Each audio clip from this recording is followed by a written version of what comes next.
Imam Busiri itu ngeluh, saya ini orang yang banyak kesalahan. Di antara salah saya adalah saya bisa ngomong tapi tidak bisa melakukan. Yaitu saya ngomong misalnya orang supaya tahajud, saya tidak tahajud. Saya ngomong orang supaya sholat sunat, saya nggak pernah sholat sunat.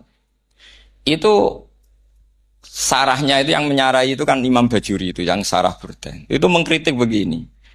Kalau Anda ngendikan itu fi ma'radi dzammin nafsi, yaitu dalam konteks Anda mengkritik diri sendiri oke. Tapi omongan Anda salah. Karena secara usul fikih fatal. Fatalnya begini. Misalnya saya nggak pernah tahajud. Ya mungkin itu nyata. Mungkin itu nyata. Apakah kemudian saya tidak boleh mengatakan at-tahajjudu sunnatun? Apa saya diwajibkan diam hanya karena saya tidak pernah tahajud, terus saya seorang kiai yang haram mengatakan at-tahajjud sunnatun?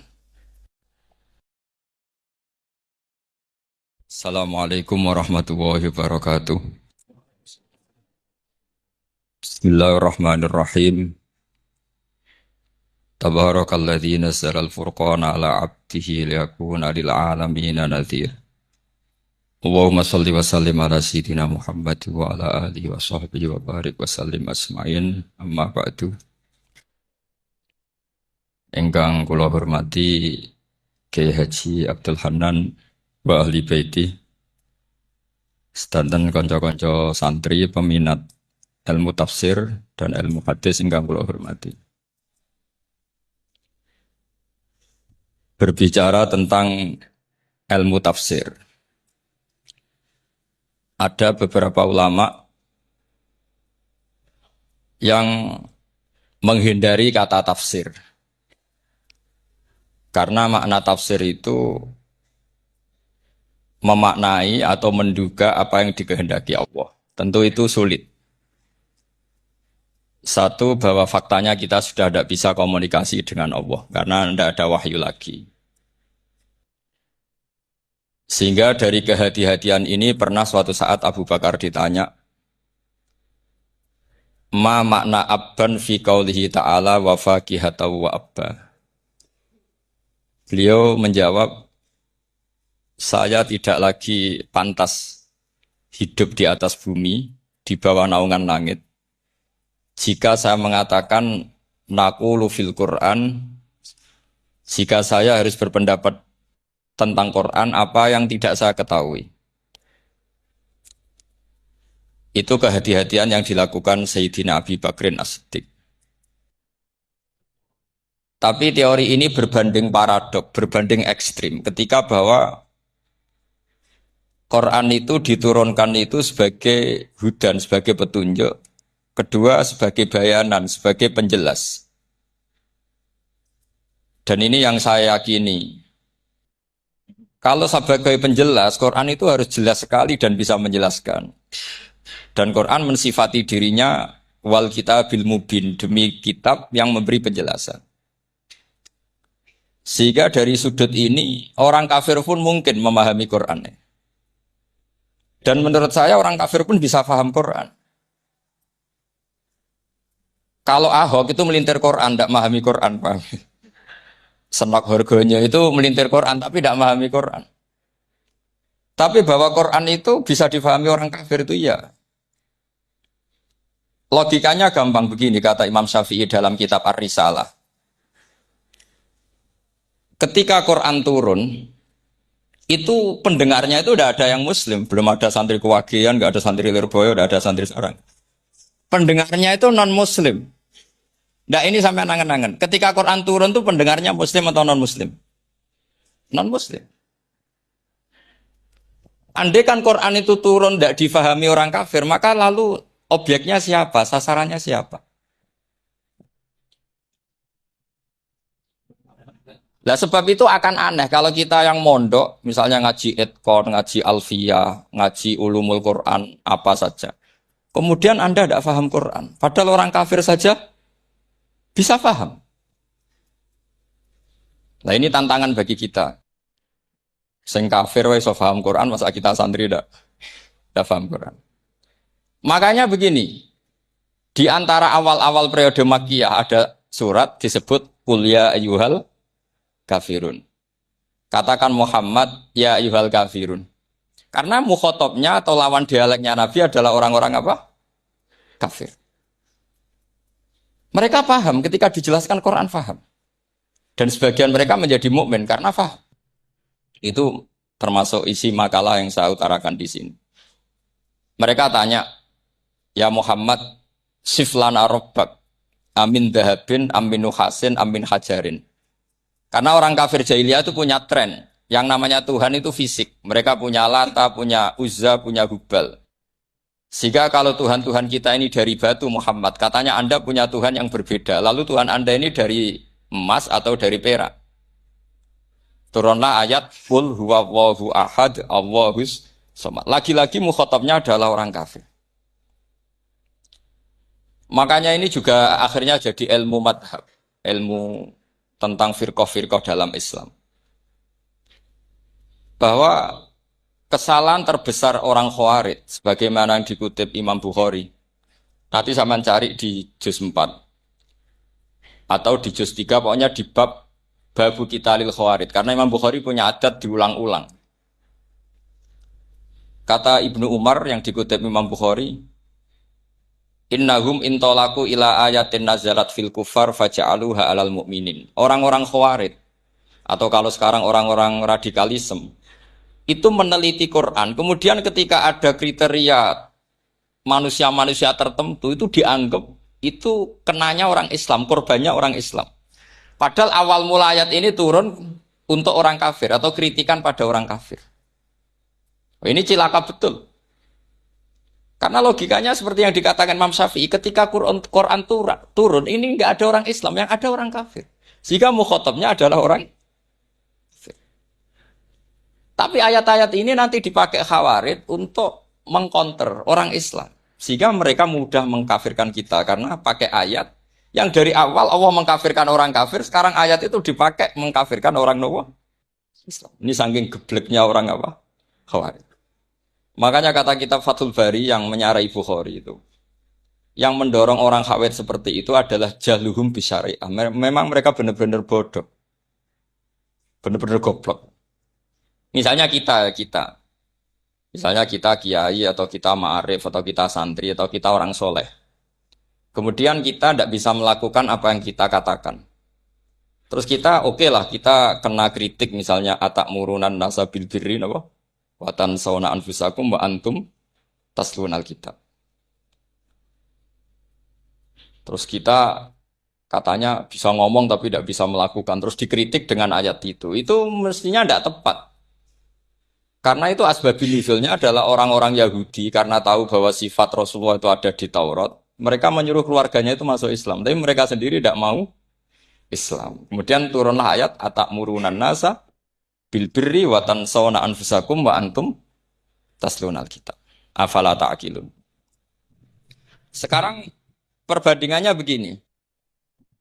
Misalnya ada orang Islam, taruh saja Zaid. Zaid itu maling. Ya maling, konsisten dia malingnya sampai tua. Terus menurut Anda, Zaid yang muslim ini, muslim, Zaid itu muslim tapi maling. Jangan bilang maling tapi muslim, dia itu, ya. Kemudian Zaid bilang ke anaknya, Cong, kowe aja dadi maling, dadi santri sing soleh, sing maling bapak tok. Ndak, ini menurut analisis usul fikih, ngomongnya Zaid itu benar apa salah? Benar kan? Nasihatnya ya benar, ngomongnya juga. Kamu tidak bisa ngeritik Zaid. Kamu bisa ngomong tapi tidak bisa melakukan, tidak bisa. Fa'innal amro bil ma'ruf wajib. Wal qawla bil ma'ruf ya wajib. Wal qawla bil haqqi ya wajib. Jadi itu hal yang berbeda. Misalnya fa'innal amro bil ma'rufi wajibun. Memerintahkan barang baik itu baik. Wa innal qawla bil haqqi ya wajib. Mengatakan yang hak itu ya wajib. Berarti Zaid tetap kena khitab. Kamu harus nasihati anak secara benar. Kamu juga harus ngomong hukum secara benar. Lalu ketika Zaid ngomong hukum secara benar, Cong ojo maling, maling itu dosa. Cong ojo nerusno profesine bapak maling, maling itu tidak benar. Dia berarti sudah melakukan dua kebenaran, yaitu ngomongnya benar, nasihatnya benar.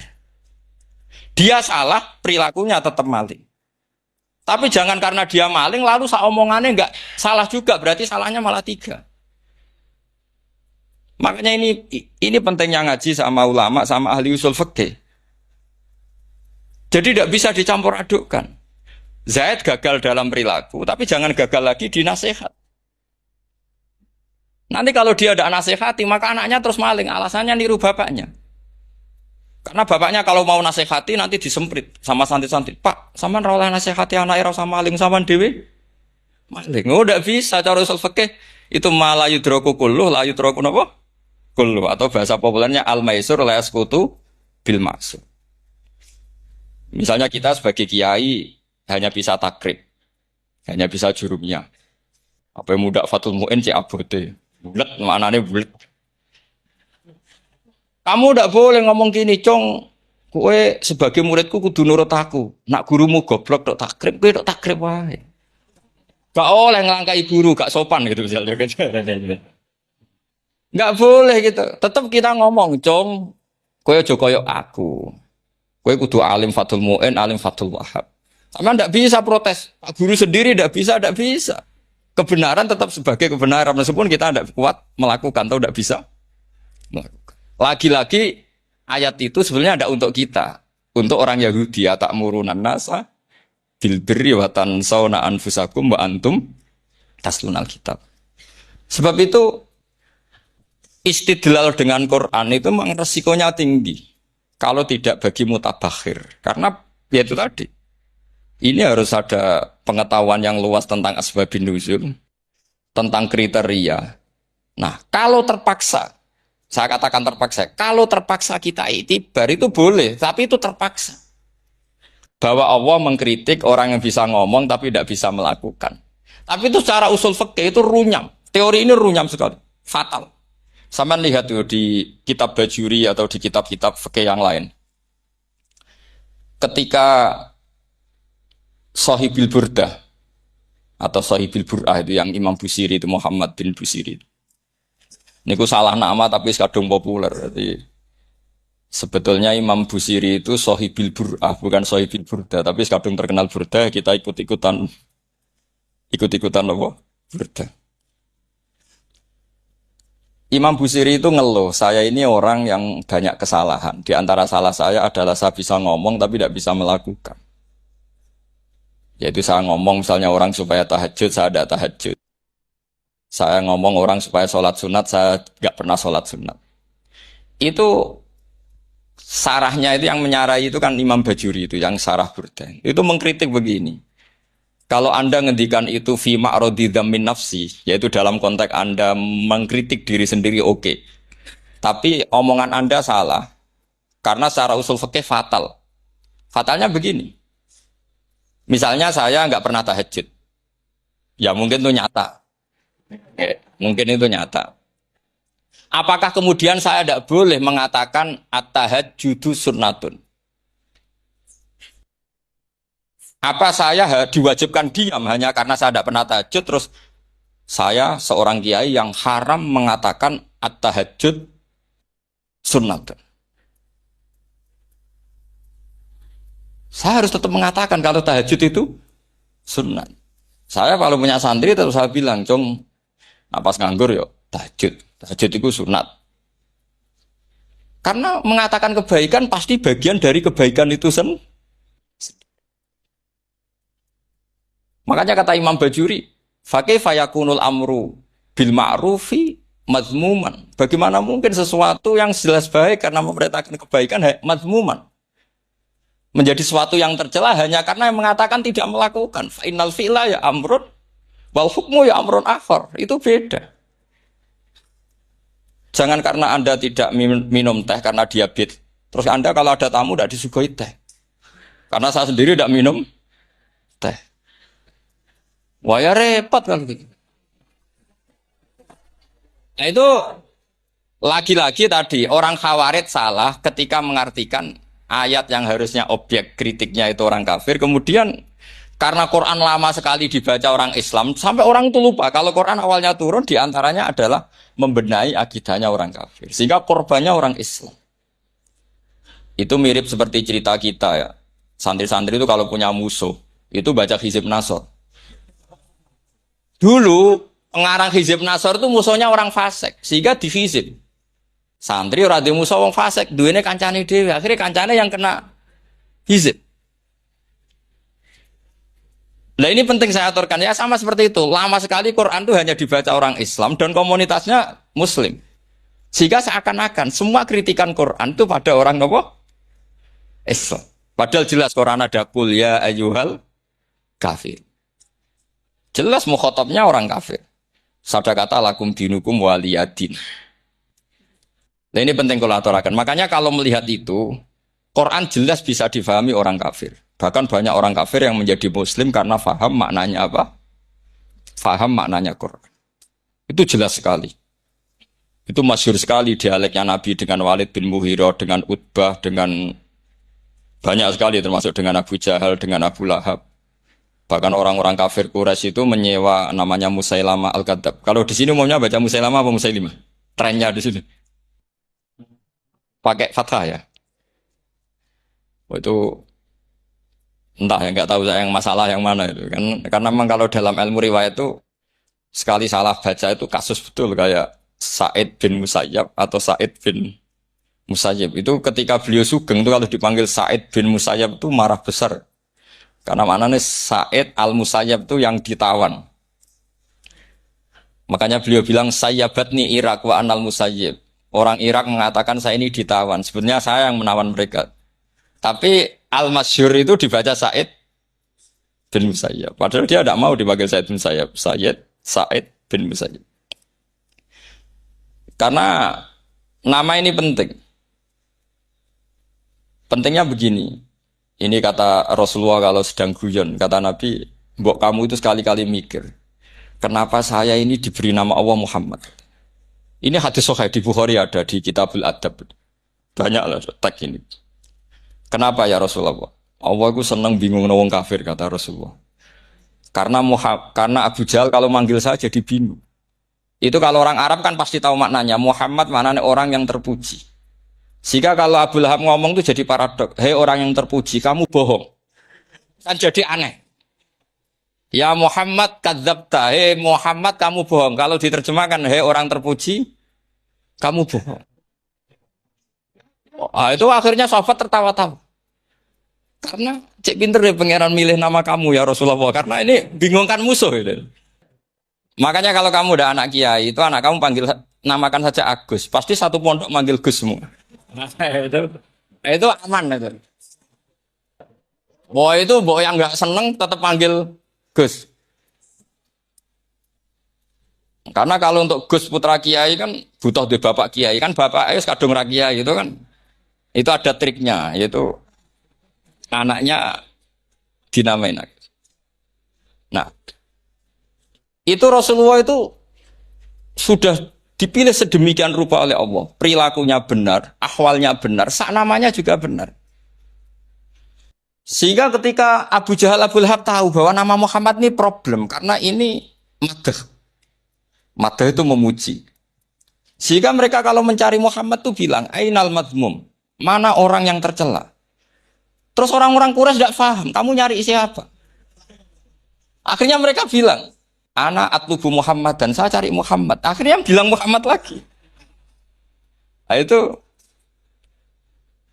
Nah, Quran juga main di ranah nama. Sehingga Abu Jahal itu namanya kan Abul Hakam. Orang Islam dari awal memanggil Abu Jahal. Karena kalau sampai kita manggil Abul Hakam, kita akan mengalami paradok. Ya Abul Hakam, hei bapak dari semua kebijakan, kamu begini kan kacau. Makanya itu dari sini orang nggak boleh salah apa? Salah. Ini penting kolaborakan karena kadang menganalisis Quran itu satu bilisanin Arabi mubin. Kata Imam Syafi'i, wa innahu latanzilu rabbil alamin nazala bihir rohul amin ala qalbika litakuna minal mundzirin bilisanin Arabi mubin. Di antara kata Imam Syafi'i ini, di antara aturan pokok memahami Quran adalah dia malian bil Arabiyah. Dia sangat-sangat menguasai bahasa Arab. Itu masyhur dalam dialek Imam Syafi'i. Saman kalau ngaji takrib atau Fathul Mu'in, syarat sahnya tayamum lil musafir itu apa? Tolabul ma. Mencari apa? Sampai kalau di takrib dicontohkan. Kalau di tempat atas nyari ke bawah, kalau ke bawah nyari ke atas. Imam Syafi'i ditanya, kaifa taqulu bi syartit tolab? Bagaimana Anda berpendapat bahwa tolabul ma itu wajib untuk menjadi sahnya tayamum? Terus Imam Syafi'i faqara'a, falam tajidu ma'an. Kamu pergi, kemudian falam tajidu ma'an, kamu tidak menemukan air.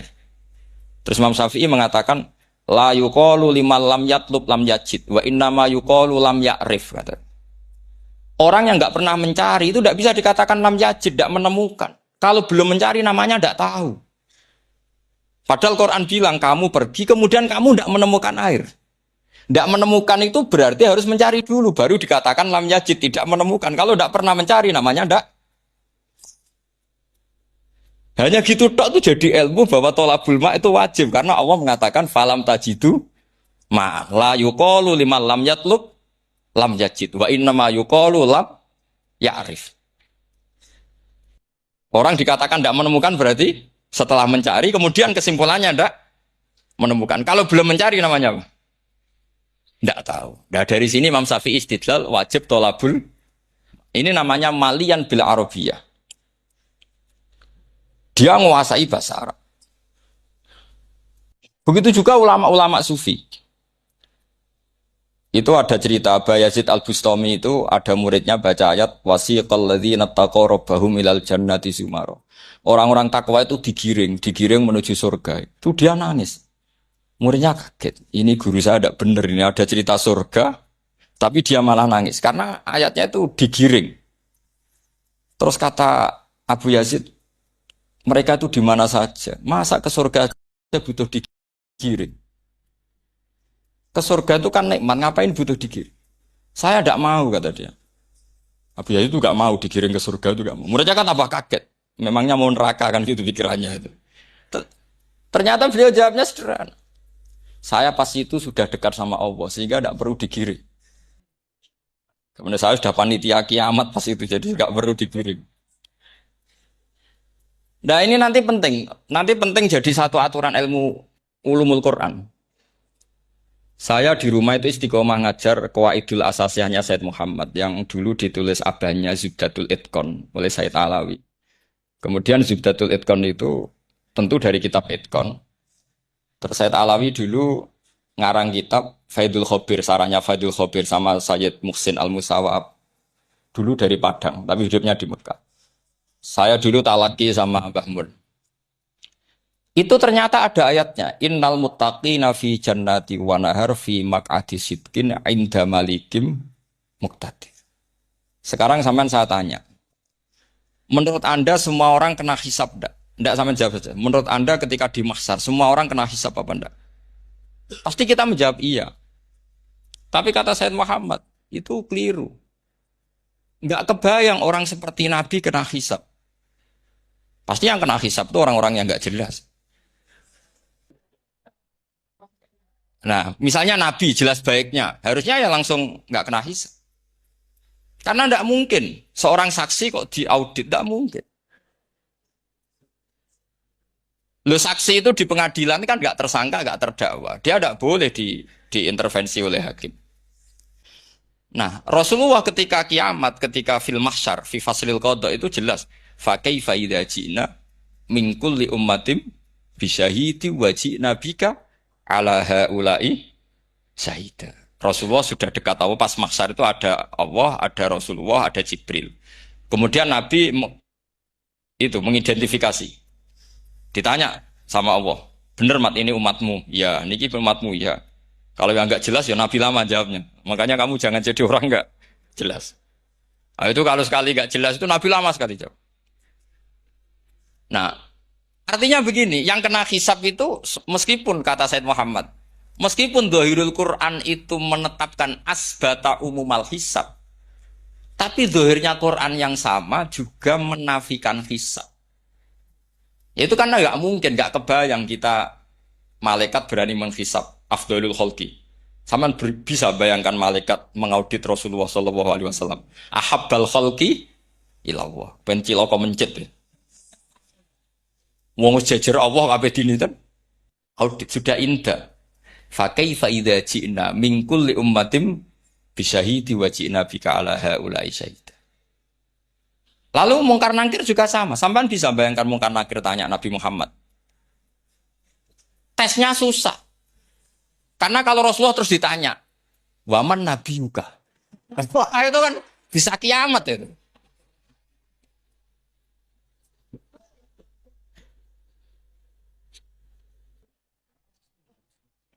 Paham ya? Makanya kata Sayyid Muhammad, ini kan teman-teman tanya, biar carane alim tafsirnya saja, sarannya satu hafal Quran, dua hafal Sahih Muslim, tiga semua orang sudah mati, tinggal kamu yang alim. Nah, itu. Oh itu mesti aman itu. Nah kalau sampean tanya saya, apa buktinya Gus kalau orang tertentu tidak kena hisab? Ya buktinya tadi misalnya innalladzina qalu rabbuna Allahu tsummas taqamu tatanazzalu alaihimul malaikatu alla takhafu wala tahzanu wa absyiru. Mungkar nakir adalah malaikat penakut membawa ketakutan. Sementara para wali ini jelas malaikat kena konstitusi. Malaikat harus mengatakan ke para wali alla takhafu wala tahzanu. Padahal Nabi tentu Sayyidul Auli. Para wali saja malaikat kena aturan kamu harus bilang alla takhafu wala tahzanu wa absyiru. Hei para wali, kamu jangan susah, jangan gentar, kamu harus gembira. Kamu bisa bayangkan misalnya mungkar nakir bawa godok atau orang kalau dipukul sak walang-walang. Kemudian kamu bayangkan si Abdul Qadir ngalami itu, Abdul Hasan Asadali ngalami itu, Abu Yazid Al-Bustami. Kalau itu ngalami gitu semua, ngapain kita jadikan mursyid? Kan sama nasibnya dengan kita. Nah, Zahirul Quran mengatakan asbatal hisabah.